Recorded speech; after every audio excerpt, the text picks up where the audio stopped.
Најмалиот баварски кросовер игра важна улога во својот сегмент, па не зачудува што новата генерација има карактерни подобрувања. Под кожата е направена значајна реконструкција со зголемувањето на меѓуоскиното растојание за 22 мм и протегнување на вкупни 4,5 метри должина. Од тоа профитираа височината и широчината на каросеријата, која користи идентична платформа за трите погони. Прогресивната архитектура овозможува флексибилно производство на иста монтажна лента, па трите изведби ќе излегуваат од фабриката во Регенсбург. Новиот X7 се појавува со изострен дизајн, нагласувајќи ги генералните одредби на баварците.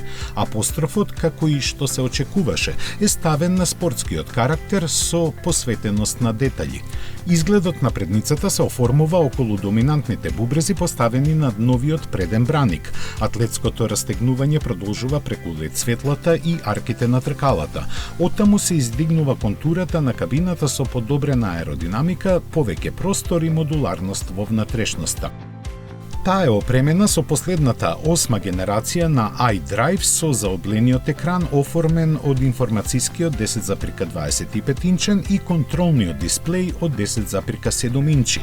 Севкупниот амбиент е доведен на повисоко ниво, како и удобноста на задната клупа. Кога ќе дојде на пазарот во октомври, новиот X7 ќе дебитира со 2 бензинци и исто толку дизел мотори, а само еден месец подоцна ќе се приклучат надградените верзии со благ хибрид од 48 волти и плагин хибрид. Така обезбедени се 160 киловати за бензинецот и 145 киловати за дизелот, двата достапни со погон на сите тркала.